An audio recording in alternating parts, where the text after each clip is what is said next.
오늘 시간 여러분의 발걸음이 복되어서 2층, 3층 영상으로 예배되는 모든 성도들에게 크신 은혜가 임하길 주의 이름으로 축원합니다. 부활 덮어놓고 믿고 하나님의 능력 펴놓고 믿자, 이런 제목으로 은혜를 나누겠습니다. 벌써 6월이 지나가고 있습니다. 올해 절반이 훌쩍 지나가 버려요. 우리의 인생 70이요 강건하면 80이라도 그 모든 날에 수고와 슬픔뿐인 그러한 인생이고 신속히 지나간다고 말씀했잖아요. 정말 우리의 인생 훅 하고 정말 안개처럼 바람처럼 그렇게 사라져버리는 것 같습니다.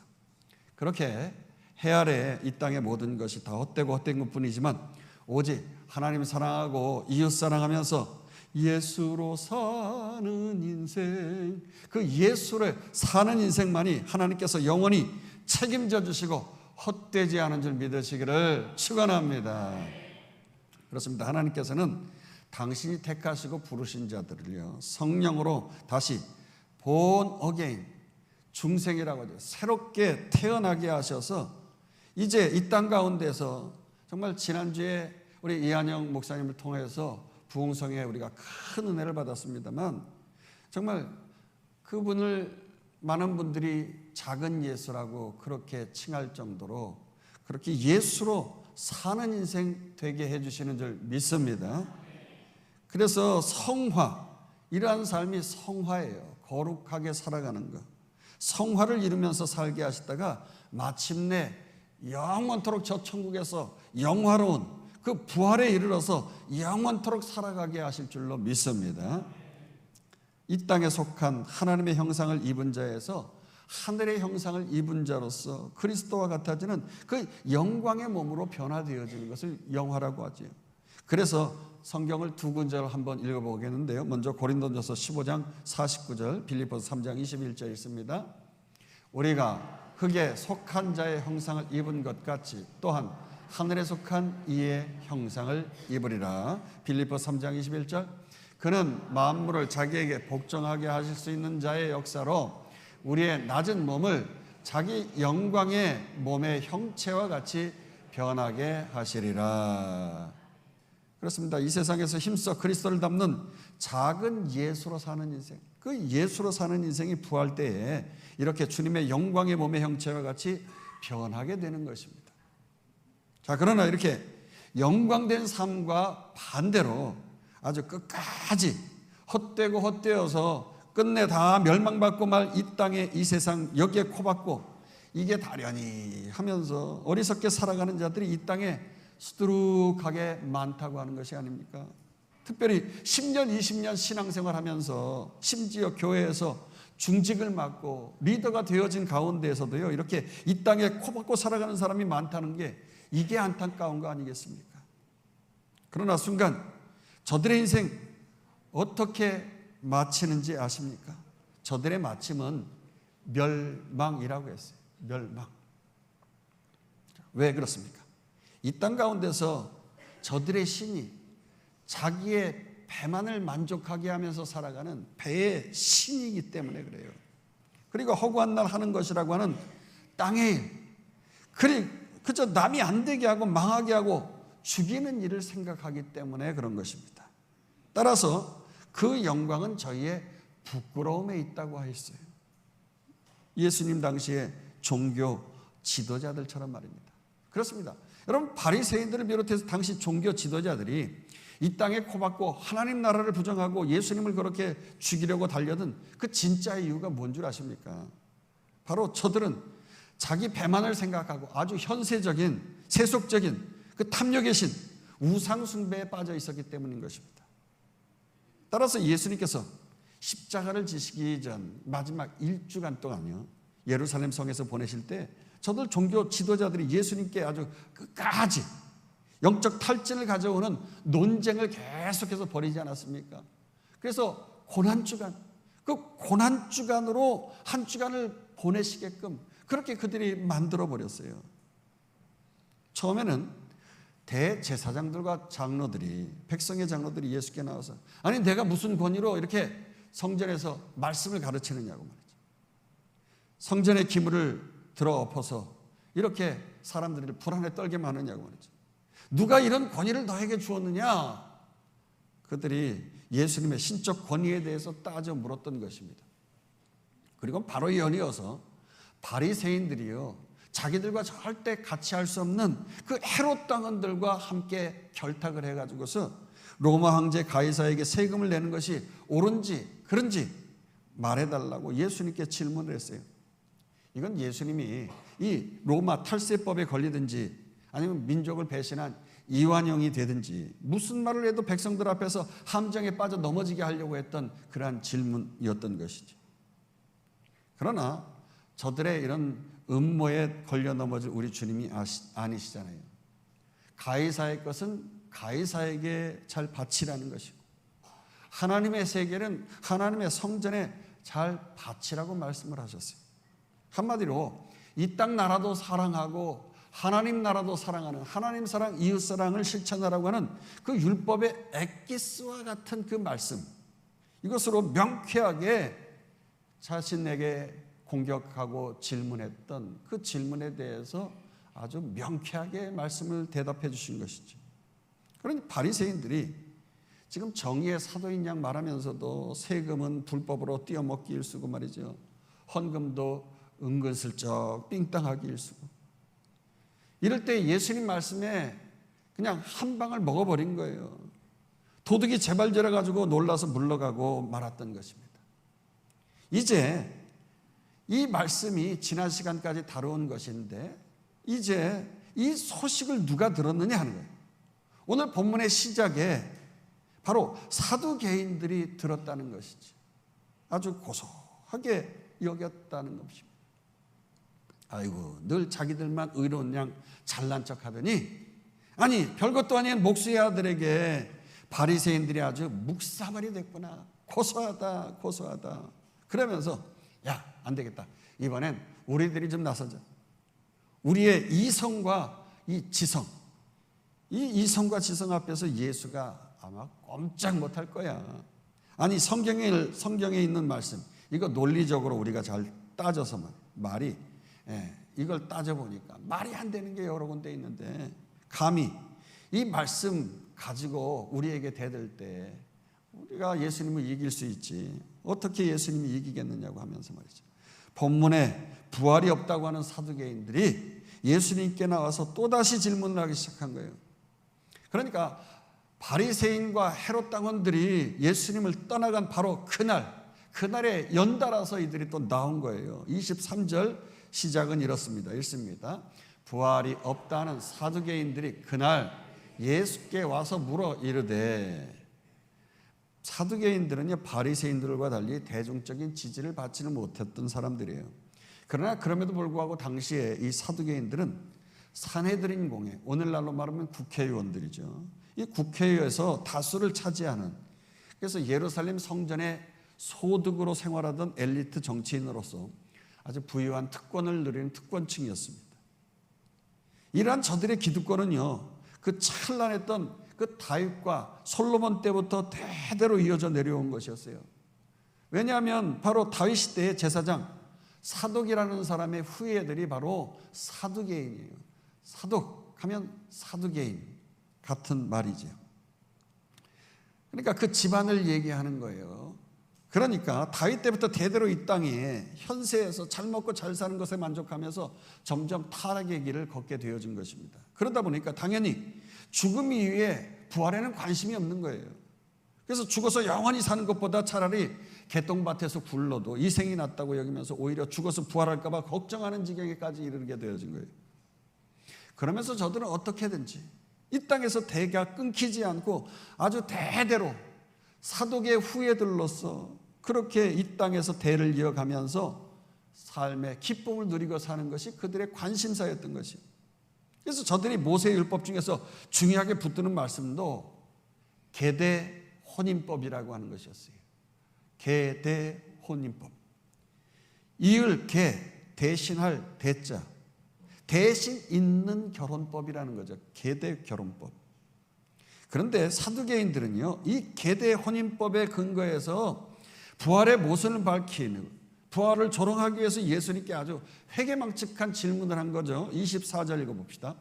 선생님이요, 모세가 일렀을 때 사람이 만일 자식이 없이 죽으면 그 동생이 그 아내에게 장가들어 형을 위하여 상속자를 세울지라 하였나이다.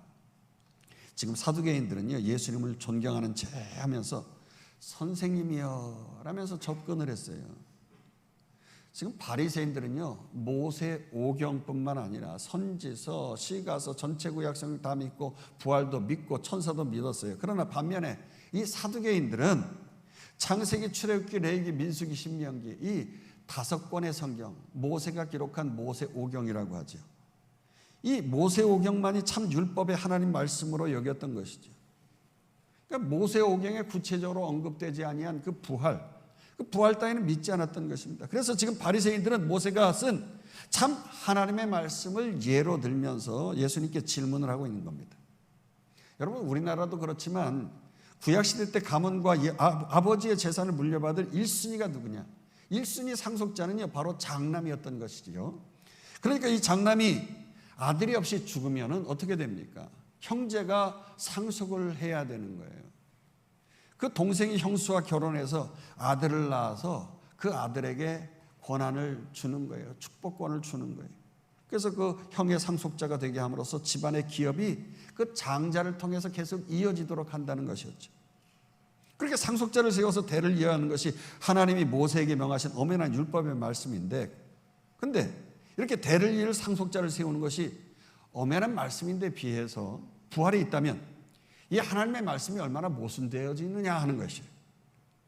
그러면서 아주 부활을 조롱하려고 형제도 한두 명제가 아니라 성경에서 숫자 가운데 7이라고 하는 것은 완전수를 얘기하는 것이거든요. 이 7형제의 비유를 들었던 것입니다. 그 예는 무엇이냐면 큰형님이 아이가 없이 죽은 거예요. 그러니까 둘째가 형수에게 들어가서 장가들어서 형수를 위해서 자식을 낳고 상속자를 세우려고 했어요. 그런데 그만 둘째도 아이를 못 낳고 죽은 것입니다. 그러니 셋째가 그 형수와 결혼을 하게 되어졌어요. 그런데 이 셋째도 애를 못 낳고 또 죽은 것입니다. 그러니 이번이 넷째가 절대 안 죽을 줄 알고 또 결혼을 했는데 또 죽어버렸어요. 그래서 이번에 안 되겠다고 그래도 대를 이어야지 하면서 5째가 들어갔다가 또 애를 얻질 못하고 죽어버렸어요. 그러면 웬만하면 유다처럼 뭐 셋째로 갈 것도 없이 그냥 둘째에서 상속자가 되기를 포기하고 뭐 그래야 될 텐데, 이 집안은 무슨 집안인지요. 그냥 대대로 아주 이 땅에 상속자를 잇기를 원했어요. 몇 번째까지 갔던 거예요? 5번째 갔나? 아무튼 그래서 6번째가 들어갔어요. 성공했나요? 아니에요. 웬걸 죽으면 죽으리라고 하고 들어갔는데 애는 안 생기고 말이죠. 6번째도 죽어버렸어요. 이게 웬 운명의 장난입니까? 이제 마지막 한 명, 이제 목숨 걸고 대를 잇겠다고 이제 형수에게 들어갔는데 끝내 이 7째도 대를 못 잇고 죽어버렸고요. 설상가상으로 완전히 이 여자도 죽어버렸어요. 완전히 남편 잡아먹는 아내였던 거 아니겠어요? 여러분, 지금 웃음만 나오잖아요. 이 웃음이 무슨 웃음입니까? 비웃는 웃음 아니에요? 조롱하는 웃음 아니에요? 그렇게 부활이 말이 안 된다고 조롱하는 웃음만 나오고 말이죠. 완전수 7번까지 죽었다고 말하는 것입니다.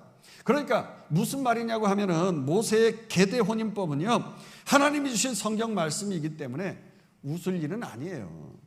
당시 여자는 남자가 도와주지 않으면 사회생활을 할 수가 없었기 때문에 경제 능력이 없어서 남자와 반드시 결혼해야 경제적인 능력을 얻고 살고 그랬거든요. 그러니까 기업을 이어야 되는 거예요. 그러기 위해서 영적 후사를 잇는 일이 필요했기 때문에 하나님께서 이걸 율법에다가 가르쳐 주신 말씀이기에 이런 것은 조롱받을 일이 아닌 것입니다. 그러나 지금 이 부활은 조롱받는 것이라고 한 거예요. 그래서 부활한 후에 이 여자가 7 남자 중에서 누구의 아내가 되겠느냐, 이런 질문을 지금 하고 있는 것입니다.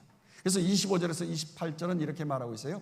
우리 중에 7형제가 있었는데 마지가 장가들었다 가지고 상속자가 없으므로 그 아내를 그 동생에게 물려주고 그 둘째와 셋째로 7째까지 그렇게 하다가 최후에 그 여자도 죽었나이다. 그런즉 그들이 다 그를 취하였으니 부활 때 7 중에 누구의 아내가 되리까?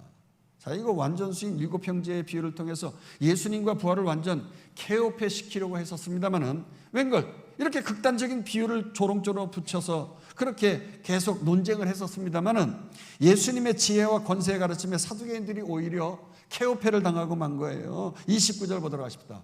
예수께서 대답하여 이르실 때 너희가 성경도 하나님의 능력도 알지 못하는 거로 오해하였도다. 자, 예수님이 여기서 사두개인들이 부활을 믿지 못하는 이유가 무엇 때문이라고 말씀을 하셨습니까? 일단 성경을 몰랐다고 했어요. 또 하나님의 능력도 알지 못해서 오해를 했다고 하셨습니다. 그렇습니다. 여러분, 부활 덮어놓고 믿고요, 하나님의 능력 펴놓고 믿자라고 하는 오늘 설교 제목처럼 부활은 우리가 묻지도 따지도 말고 믿어야 될 줄로 믿습니다. 뭐 연구하고 증명하고 이해하는 영역이 아닌 거예요. 인간의 내 조만한 요 머리 두뇌 가지고 말이죠, 그 전지전능하신 그 하나님을 어떻게 믿고 이해할 수 있겠어요? 아무리 연구한다고 개미가 사람을 이해할 수가 있겠습니까? 그냥 덮어놓고 믿어야 되는 거예요. 할렐루야. 그게 바로 부활인 것입니다. 그러나 저들은 예수님 말씀대로 일단 성경도 알지 못하고 또 하나님 능력도 알지 못하는 거로 믿지 못하고 오해하고 있었던 거죠. 그러기에 더더욱 부활을 알지 못하는 거고 영적 무직 가운데 이 땅에 코박고 살아갈 수밖에 없었던 것이에요.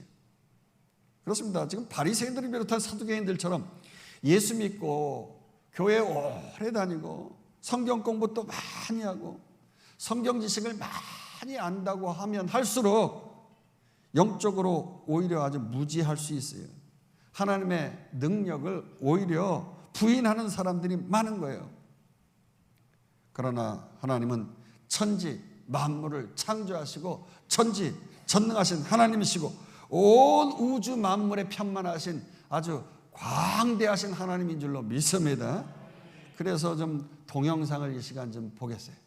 이 동영상은 우주가 얼마나 큰 것인가, 이 적은 지구부터 시작해서 한번 보십시다.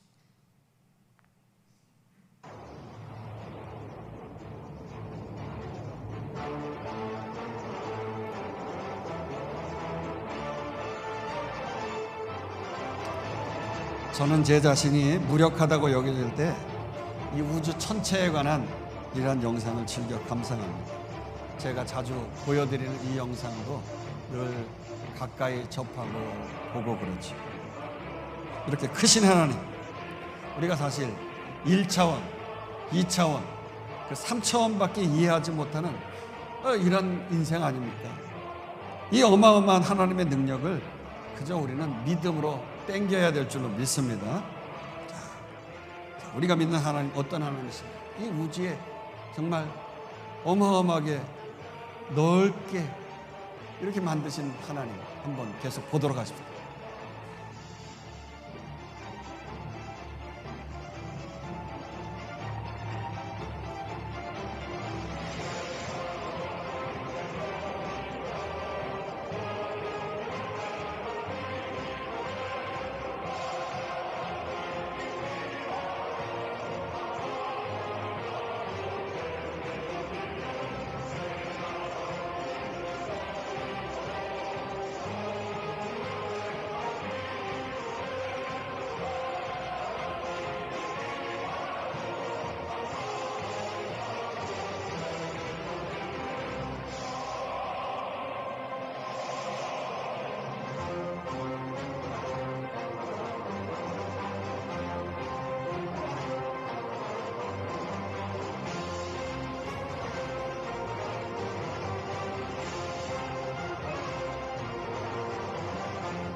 왜 우주가 이렇게 넓습니까? 이 우주가 넓은 게 아니라 하나님이 이렇게 광대하시기 때문에 이 우주를 쓸데없이 이렇게 크게 만든 게 아니라 이 광대하신 하나님이 워낙 광대하시기 때문에 너무 광대하셔서 이 우주가 저절로 광대할 수밖에 없는 거예요. 할렐루야. 이 광대한 우주를 우리가 영원토록 누린다고 끝까지 여러분 다 누릴 수 있겠어요? 천국에서 영원히 산다고 하면 아이고 얼마나 지루할까, 뭐 그런 생각 혹시 하시는 분 계세요? 그 생각은 넌센스입니다. 이 광대하신 하나님의 능력을 알지 못하면요 이걸 이해할 수가 없어요. 여러분 디즈니랜드를 만든 사람이 월트 디즈니라고 하는 사람이거든요. 근데 저희 아들 녀석이 어렸을 때 그 사람이 세운 공립학교인 그 월트 디즈니 스쿨에 다녔던 적이 있어요. 디즈니가 세웠던 학교. 그러다 보니까 디즈니랜드를 가까이 곁에 두고서 디즈니랜드를 좀 자주 애용했던 편이에요. 왜냐하면 미국은 밖에 함부로 걸어 다닐 수가 없어요. 총 가지고 있기 때문에 사고가 날 수 있고. 그래서 이제 운동 삼아서 디즈니랜드의 1년 애뉴얼 패스 그걸 끊어가지고서 저녁 때 한가하게 또 걷다가 또 재미있는 거 뭐 하나 좀 타고 또 밤중에 매일마다 그냥 폭죽을 펑펑 터뜨리거든요. 그 폭죽 불꽃놀이 보면서 그러고 지냈어요. 근데 저희 아들 녀석이 하는 얘기가 그래요. 아빠 1년 365일 매일은 아니었지만 자주 다녀도 그냥 그 디즈니랜드는 끝이 없다고. 그 디즈니랜드 봐도 한이 없다고 말이죠. 매일매일 가도 지루하지 않고 말이죠. 너무 재미있어가지고 막 토할 것 같았대. 너무 재미있어서. 봄이 오면 봄이라서 좋고 크리스마스면 크리스마스라서 좋고 말이죠. 그냥 고향같이 그냥 그것이 그리운 거예요. 그러다 보니까 미국 사람들은 어릴 때부터 그 디즈니랜드를 갔던 그 나름대로의 그 기쁨이 있고 말이죠. 부모님과 함께 갔던 추억의 장소이기 때문에 디즈니랜드를 함부로 고치는 못해요. 그래서 처음 만들었던 그 디즈니랜드의 그 어떠한 모형 형태가 그냥 지금도 그대로 그냥 그렇게 있는 거예요. 아니 그 조그마한 것도 말이죠. 가도 재밌다고 하는데 말이죠. 불꽃놀이 그거 봐도 재밌다고 하는데 우주 전체 하나님 나라 그 영원한 천국은 말이죠. 얼마나 재미있을까요? 지루할 새가 없어요. 할렐루야. 이거는 뭐 성경 공부해서 깨달아서 지식으로 알 수 있는 게 아니잖아요. 하나님 나라 특별히 부활을요. 이 땅, 이 육적인 이 고기 덩어리 가지고서 여러분 이거 이해하려고 하면 절대 이해할 수가 없는 거예요. 생각이 안 되는 거예요. 그저 영적인 안목과 영적인 마인드 가지고 말이죠. 영적인 가치관 가지고 특별히 하나님의 은혜가 임할 때에 이게 이해될 줄로 믿습니다. 그래서 우리 모두 힘써 이 부활에 대해서 알길 주의 이름으로 축원합니다. 내가 믿는 하나님이 어떤 하나님인지 어떤 능력의 하나님인지 좀 알아야 되겠어요. 그저 생명의 말씀은 없이 성경 지식만 쌓고 말이죠. 그냥 영적 콜레스테롤 쌓듯이 차곡차곡 그것만 쌓아가면은 병 걸리는 거예요. 성경 공부 많이 하면 변화될 것 같은데 오히려 더 무섭게 싸운다니까요. 그래서 교단이 갈라지고 뭐 그러는 거 아니겠어요. 바리새인과 사두개인들이 지금 그렇게 싸우고 갈등하는 이유도 그런 거예요. 서로 부활이 있다 없다 하면서 사두개인들은 모세오경을 들이대고 말이죠. 바리새인들은 말이죠. 다니엘서를 들이대고 선지서 들이대고 말씀을 들이대면서 증명하고 서로 진리가 여기에 있다 저기에 있다고 목숨 걸고 싸워대는 거예요.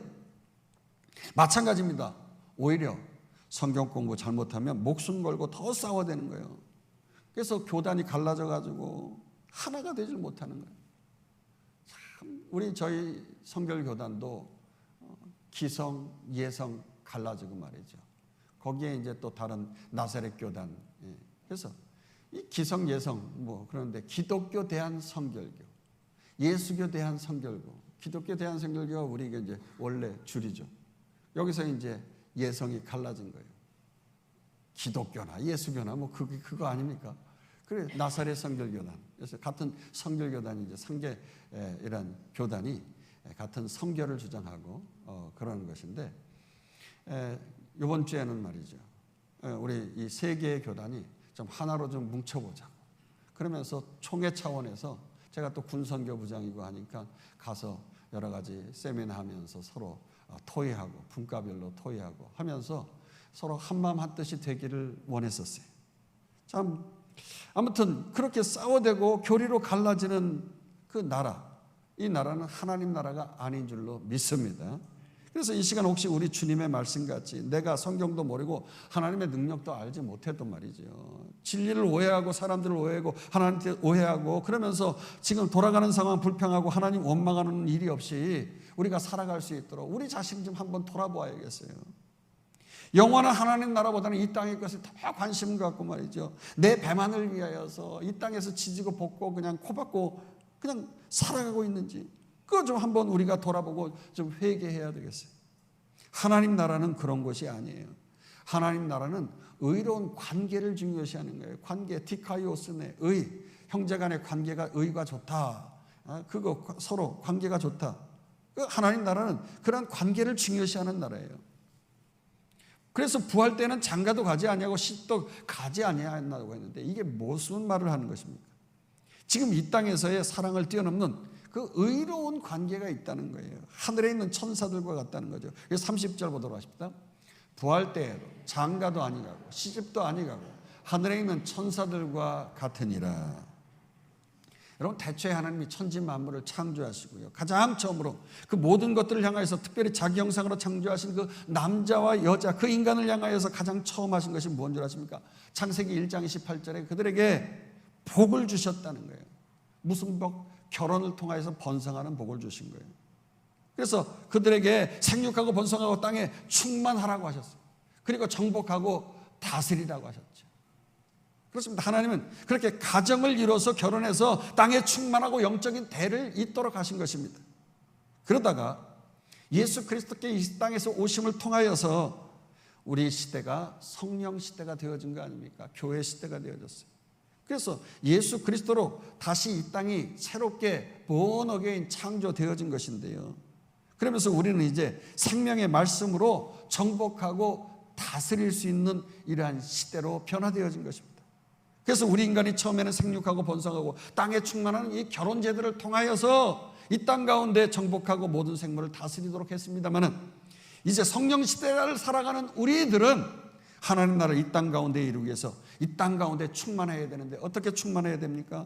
육적인 결혼을 통해서 대를 잇는 것이 아니라 그것도 필요합니다만 영적인 후사로 대를 이어가는 것도 더 중요하다고 하는 것을 여러분 기억해야 합니다. 육신의 결혼만을 위한 대를 잇는 것 그것에 머물러서는 안 되고 그것을 또 뛰어넘어 우리의 영혼의 후사까지 더 많이 주렁주렁 열매 맺기를 주의 이름으로 축원합니다. 그래서 남을 다스리고 남을 땅을 컨커러 해가지고 승리 삼고 정복하기보다 생명의 말씀으로 남이 아닌 자기를 다스려야 하는 거예요. 나 자신을 셀프 컨트롤해야 하는 것입니다. 말씀으로 나를 통치하고 다스려서 내 안에 하나님 나라가 임하도록 나를 다스리길 주의 이름으로 축원합니다. 그래서 하나님이 태초에 그들에게 복 주시며 생육하고 번성하고 땅에 충만하라고 했듯이 성령시대 하나님이 예수 안에서 새롭게 창조되고 거듭난자들에게 부어주시는 이 참된 축복이 뭐냐고 하면 내가 이미 받은 그 하나님 나라와 그의 의를 다스리고 정복하고 마음껏 누리며 살아가는 것이 진정한 축복인 거예요. 이 땅 가운데서 내 안에 이루어진 그 하나님 나라와 그 의를 누리면서 상황이 어떠하든지 간에 내 안에 천국을 누리며 살아가는 것 이게 매우 중요한 거예요.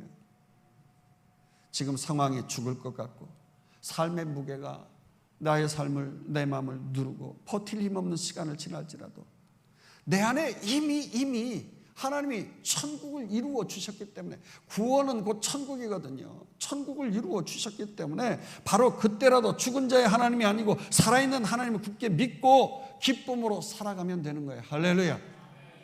그래서 우리 지난주 이한영 목사님이 명자 누나가 그 아이 임신을 했는데 뒤에 척추에 그냥 뼈 골반까지 그 암이 생겨가지고 말이죠. 뼈암이 생겨가지고 그 암이 그냥 뼈를 파고 들어가면서 뼈를 뽀개고 쪼개고 막 그래가지고 뼈가 그렇게 갈라지고 하는데도 내가 이제까지 내 삶만을 위해서 살았는데 예수를 위해 살겠다고 교회 봉사가 제대로 못하는데 하면서 화장실 청소하느라고 그 뼈가 뽀개지는 그 아픔 속에서 아이를 출산하게 하시고 죽는 줄 알았는데 살아서 말이죠.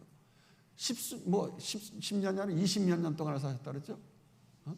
27년을 살면서 주예전에서 변함없이 화장실 청소하면서 나를 살려주신 하나님 감사하다고 그러면서 마음이 도저히 이룰 수 없는 천국인데도 삶의 고통이 누르고 있었지만 천국을 이루겠다고 선포하면서 부활신앙으로 승리하며 살아간 거예요. 할렐루야. 우리도 그런 명자 누나와 같은 그러한 삶을 살아가기를 주의 이름으로 축원합니다. 그래서 31절에서 32절 한번 보도록 하십시다. 죽은 자의 부활을 논할진대 하나님이 너에게 말씀하신 바 나는 아브라함의 하나님이요 이삭의 하나님이요 야곱의 하나님이로라 하신 것을 읽어보지 못하였느냐. 하나님 죽은 자의 하나님이 아니요 살아있는 자의 하나님이시라 하시니. 저들은요 지금 하나님의 능력도 모르고 부활에 대해서 모르고 성경도 몰랐어요. 사두개인들은 그저 죽은 7 형제의 부활을 논하면서 누가 아내가 될지에 대해서만 그냥 따지고 있는 거예요. 이 말도 안 되는 말을 한 거죠. 그러다 예수님은 장차 도래할 그 하나님 나라 그 부활 이후의 삶은요 이 땅의 구조와 개념과는 완전히 다르다는 거예요. 새로운 질서의 세계. 그러니까 장가도 시집도 아니 가는 천사들과 같다고 하신 거죠.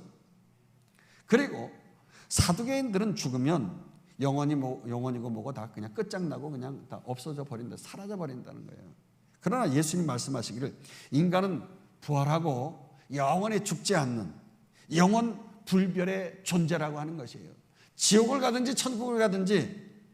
그러게 너희가 지금 죽은 자로 여기는 모세뿐만 아니라 믿음의 족장이라고 하는 아브라함, 이삭, 야곱 그들 역시 죽은 게 아니라 살아있다고 우리 주님이 말씀하셨어요. 그러면서 그 증거로 바로 너희가 증거를 내고 있는 그 모세오경에 출애굽기 3장 6절에 보니까 하나님이 당신을 소개하실 때 그 죽은 자의 그 고 아브라함과 고 이삭과 고 야곱의 하나님으로 기록하지 않았다는 거예요. 원어상으로 여기 보니까 살아있는 아브라함의 하나님, 그리고 살아있는 이삭의 하나님, 살아있는 야곱의 하나님이라고. 그러니까 지금도 시퍼렇게 살아서 역사하시는 하나님이라고 현재형으로 기록하고 있는 것입니다. 근데 왜 너희는 성경을 잘 안다고 하면서 말씀이 현재형인지 과거형인지도 모르고 세밀하게 깊이 상고하지 못하고 지금 엉뚱한 질문하고 있느냐 이렇게 지적하시는 거예요. 따라서 여러분 수박 겉핥기식으로 성경을 그렇게 얄팍하게 보지 말고 살아계신 하나님의 능력의 말씀을 깊이 상고하고 믿기를 다시 한번 주의 이름으로 축원합니다. 그리고 그 말씀을 근거로 부활신앙을 소유하라고 선포하고 가르쳐 주셨어요. 그러자 이 사두개인들이요 찍소리도 못하고 그냥 아무 말도 못하고 주님 가르치신 그 말씀에 놀라 자빠지는 것으로 오늘 말씀을 마치고 있습니다. 33절 있습니다. 무리가 듣고 그의 가르침에 놀라더라. 그의 가르치심에 놀랐어요. 그렇습니다. 우리 기독교는요 십자가와 부활의 종교임을 믿으시기를 축원합니다. 이걸 굳게 믿어야 돼요. 사람이 마음으로 믿어 의외로 입으로 시인하면 구원 얻는다고 했잖아요. 이 마음으로 무엇을 믿어야 그러면 이때 의에 이를 수 있느냐는 거죠. 의로워야 하나님 나라의 천국을 이루지 않습니까? 하나님과의 껄끄러운 관계가 있으면 의롭지 않은 관계로는 천국에 갈 수가 없는 거예요. 그래서 로마서 10장 10절을 읽어보도록 하십시다. 사람이 마음으로 믿어 의에 이르고 입으로 시인하여 구원에 이르느니라. 의, 디카오이오스네, 좋은 관계, 하나님과의 좋은 관계를 통해서 입으로 시인하면서 천국에 갈 수 있다는 거예요. 물론 예수 믿어야 의에 이르고 하지만 더 중요한 것이 여기에 또 있어요. 얄팍하게 성경을 알지 말고 그 앞절에 보니까 또 다른 또가 있어요. 또 우리 한번 읽어보도록 할까요? 9절. 내가 만일 내 입으로 예수를 주로 시인하여 또 하나님께서 그를 죽은 자 가운데서 살리신 것을 내 마음에 믿으면 구원을 받으리라.